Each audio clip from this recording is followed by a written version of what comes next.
The cars came up the drive on Wednesday and Thursday, a Range Rover with security vehicles behind it. Then another. Then another. Photographers at the estate gates in Aberdeenshire, doing what photographers have done at those gates every August for the best part of a century, which is stand in the rain and count who arrives. By Friday, the word had settled across every newspaper in Britain. Summit. Crisis talks at Balmoral. The king, the heir, the Princess Royal, the Tyndalls, the Duke and Duchess of Edinburgh, all in one Scottish castle in the same week that Prince Harry announced he was moving home after 6 years. And then they left. And not one of them has said a single word. I am Richard, and this is Richard Valentin. Tonight, I am going to do something slightly different, and I want to tell you now so you can decide whether to stay. I am not going to tell you what was said inside Balmoral Castle this week. I do not know. Nobody outside that building knows, and every channel telling you otherwise is inventing it. What I am going to do instead is show you exactly what was documented, introduce you to a detail from the Wire reporting that undercuts the entire summit narrative and that almost nobody has covered, and then talk about what this particular house means to this particular family, because I think that is the actual story, and it has been buried under a week of noise. I am also going to correct two things I have got wrong on this channel in the last fortnight, because if I am going to spend my time telling you when other people are careless, I had better be willing to do it about myself. Let us start with who was actually there, because the guest list, unlike almost everything else this week, is not a rumor. These are photographs. King Charles arrived first. He was pictured at Balmoral on Tuesday, the 18th of August by PA Media, taking up his summer residence. He received his official welcome, the ceremonial arrival that happens every year, and he met members of the public who had come to see it. That was 2 days after he was told about his son's move, and 1 day before the world found out. Queen Camilla joined him. Then the Prince and Princess of Wales. William and Catherine were photographed traveling to the estate, accompanied, as reported, by several security vehicles. Their 3 children came with them.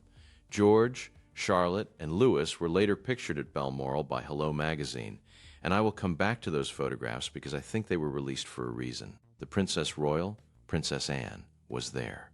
So was her husband, Sir Timothy Lawrence. Zara and Mike Tyndall arrived. The Duke of Edinburgh, Prince Edward, was there with the Duchess, Sophie. Their son James, the Earl of Wessex, who is now 18, was pictured arriving. Their daughter, Lady Louise, made what Hello described as a rare appearance during the family holiday. That is a substantial gathering. Not everybody, but most of the working core of the British monarchy in one building, in 1 week. Now. Here is where I want to slow down, because this is the moment where the story you have been told and the story in the reporting part company. The Sun reported that this had become a summit. Other outlets picked it up. Hello ran with the Balmoral summit framing. GB News described crunch talks. The Express reported senior royals leaving after gathering for a meeting about the Sussexes. And then, in the Wire copy that went out to news organizations, there was a sentence that most channels either did not read or chose not to lead with. It said that it is understood the gathering is in keeping with a long-standing annual tradition of members of the extended royal family staying at Balmoral during the summer. Read that again, because it is doing something quite important. That is the phrasing British journalists use when a palace source has quietly steered them away from a story.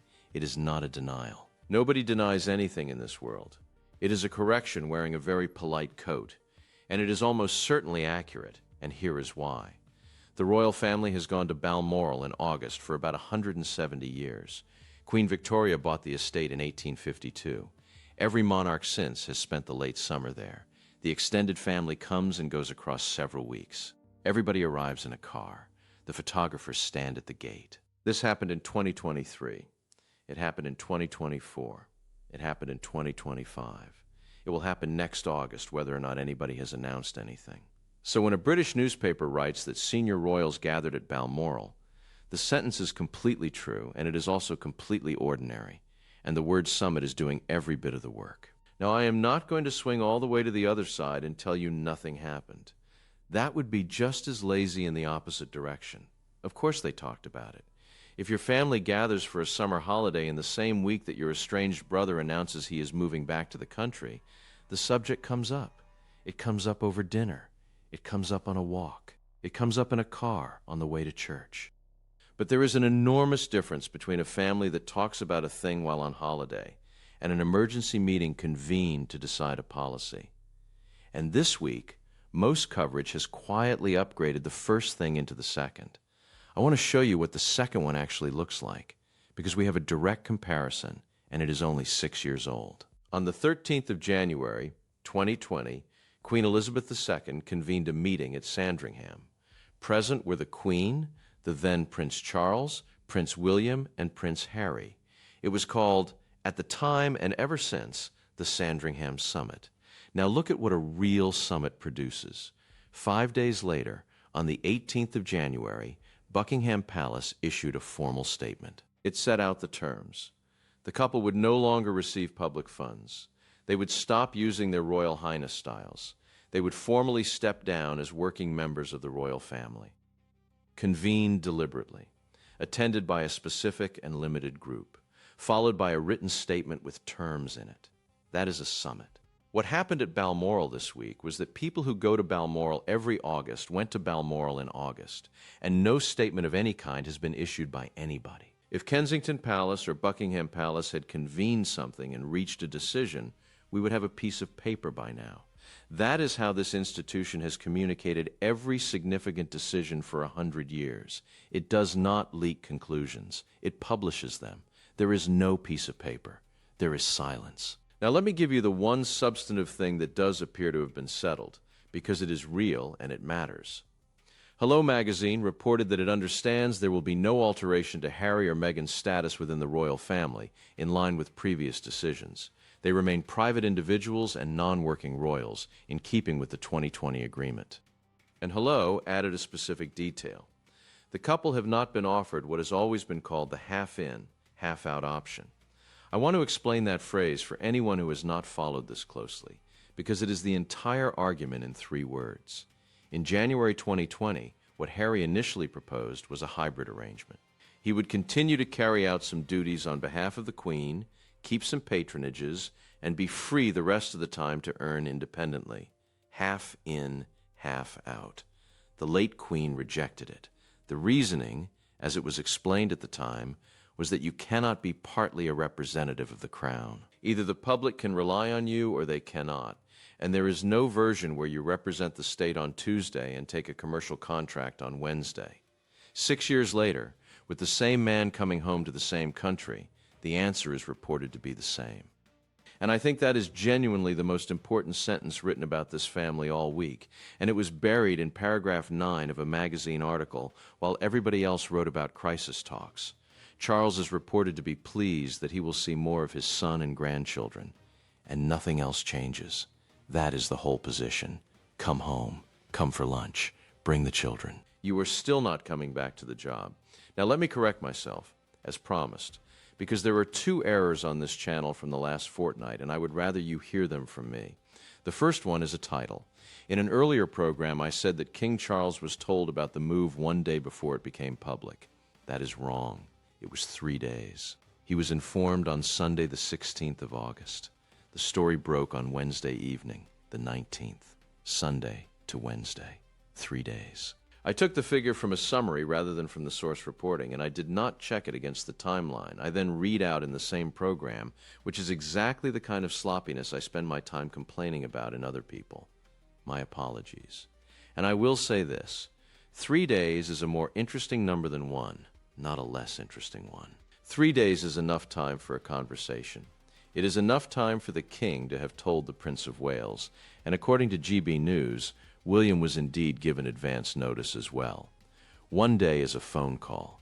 3 days is a small circle of people holding a secret together while the rest of the world does not know. The second correction. I referred to Andy Burnham as Home Secretary. He is the Prime Minister. He took office on the 20th of July this year. The Home Secretary is Shabana Mahmood, and she is the one Harry is reported to have written to about security. Right. Back to Balmoral, and to what we do not know, which is nearly everything. We do not know whether William and Charles discussed Harry alone, together, or at all in any formal sense. We do not know what William thinks. This is worth saying plainly, because there is a torrent of confident reporting about his state of mind this week. The Daily Mail reported that the Wilses have no interest in engaging. Another outlet reported him as strongly opposed to various things. A third described him as apoplectic. None of those are quotes from Prince William. He has said nothing. Kensington Palace has said nothing. Every single characterization of his feelings this week comes from an unnamed person describing somebody else's emotions to a journalist. I am not saying those reports are false. Some of them may be perfectly accurate. I am saying that you and I have no way to tell the difference, and neither does the person writing the headline. We do not know whether the Sussex's security was discussed at all, and it is worth noting that this is not actually a family decision. It is a Home Office decision, made by a committee called Ravs. Balmoral does not get a vote. We do not know whether Harry will visit Balmoral. He has not been reported as invited, and he has not been reported as excluded. And we do not know the thing I most want to know, which is whether anybody said his name out loud. Because here is what I suspect, and I am labeling this clearly as my own guess and not as reporting. I suspect it barely came up. I have known a great many families in my life, and the pattern is extraordinarily consistent. When something enormous is happening and the family gathers, the enormous thing is very often the one subject that goes unmentioned. People talk about the weather and the dogs and whether the road up from Aberdeen has been resurfaced. Everybody knows. Nobody says. And there is a specific reason to think that might be the case here, which is that this particular family has a documented and very strong preference for not having the conversation. Consider what has been reported about early July. King Charles and Queen Camilla hosted Harry and Meghan at Highgrove. Sources maintain that the subject of moving back to Britain never came up. Now hold on to that, because it is remarkable. A man is arranging to move his wife and 2 children across the Atlantic. He has school places to secure. He has a house to find. He has a security question with the British government outstanding. And in July, he sits down to lunch with his father, and according to the reporting, none of it is mentioned. 6 weeks later, he telephones and tells him it is happening. I have thought about that a great deal this week, and I do not think it is coldness on anybody's part. I think it is something far more familiar and far sadder than that. It is 2 people who no longer know how to start. You will know exactly what I mean if you have ever sat across a table from someone you love, with the one important thing sitting between you like an object on the tablecloth, and talked about the garden instead. Not because you do not care, because the last 4 times you tried, it went badly, and you cannot face a 5th. That is not a royal problem. That is a Tuesday afternoon in 100,000 British households. Now let me talk about Balmoral itself, because I think the place matters more than anything that was said in it. Balmoral is not Buckingham Palace. It is not a working building. There are no offices of state, no red boxes moving through corridors, no formal audiences in the usual sense. It is a house in the Scottish Highlands that a family goes to in order to stop performing for a few weeks. Queen Elizabeth II loved it more than any other place she owned. That is not sentimental invention. It is one of the best documented facts of her 70-year reign. She rode there. She drove herself around the estate. She wore headscarves and old coats. Every account from every person who ever stayed there says the same thing, which is that she became a different and lighter person the moment she arrived. She died there on the 8th of September, 2022. And I want to remind you what happened in the hours around that, because it bears directly on this week. The family flew north. An RAF plane carried the then Duke of Cambridge, the Duke of York, and the Earl and Countess of Wessex to Aberdeen. William drove them to the castle himself. Harry flew separately. He arrived after she had died. Meghan did not travel. That is the last time this family gathered at Balmoral under real pressure. 4 years ago, almost to the week, September the 8th. And now, in the 3rd week of August 2026, they gathered there again, in a house where the last emergency ended with the death of the woman who held the whole thing together. Nobody said that out loud this week either. But every single person walking through that door knows it. And if you want to understand why the mood at Balmoral in late August is not entirely a holiday mood for these people, that is the reason, and it has nothing to do with Prince Harry. Which brings me to Sunday. On Sunday, the 23rd of August, the family went to church. Crathie Kirk, the small parish church near the estate where the royal family has worshipped for generations. It is not a grand building. It seats a few hundred people. Ordinary local families sit in it every week of the year. The Daily Mail described what happened as a royal show of unity. The Express said the royals had put on a united front. Kate was photographed, smiling. William was there. The children were there. Getty photographers were positioned, as they are every year. Now I want to be careful here, because there are two honest ways to read that, and I'm going to give you both. The first reading is that it was a photograph. Not a lie, but a decision. This family knows precisely what a picture of everybody smiling on a Sunday morning communicates in the week that a story about division has run in every newspaper. They have understood that for 100 years. They are extremely good at it. Photographs of Prince Louis at Balmoral did not reach Hello magazine by accident either. The second reading is that going to church on a Sunday morning at Balmoral is what this family does every single Sunday morning at Balmoral, in years when there is a crisis and in years when there is not, and that reading anything into it at all is the mistake. Both of those readings are defensible. I lean slightly towards the first, and I will tell you the single thing that makes me lean that way. The timing of the release of the children's photographs, not the church attendance, which is routine. The photographs of George, Charlotte, and Louis, which appeared in the middle of a week, dominated by a story about two other children coming home from California. That may be a coincidence. Families do photograph their children on holiday. But if you wanted to remind the country which children are already here, you would do exactly that, and you would do it exactly then. I could be completely wrong about it. I am telling you it is an inference, not a fact, and if you think I am reading tea leaves, you may well be right. So what happens next? 3 things to watch, and as always, I will keep them concrete enough that you can check whether I was right. 1. Watch for the absence of a statement. If a week goes by and neither palace issues anything, that confirms there was no summit in any meaningful sense, because this institution announces its decisions. Silence is not secrecy here. Silence is usually the absence of a decision. 2. Watch whether Harry goes to Balmoral. The family typically remains in Scotland into September. The Sussexes are expected in Britain at the end of August. If Harry travels north, that is genuinely significant, and it will be photographed at the gate within the hour. If he does not, that is significant too, and it will tell you the shape of things for the next year. 3. Watch the 8th of September. That is the anniversary of the late Queen's death and of the King's accession. 4 years. It is marked privately, usually at Balmoral.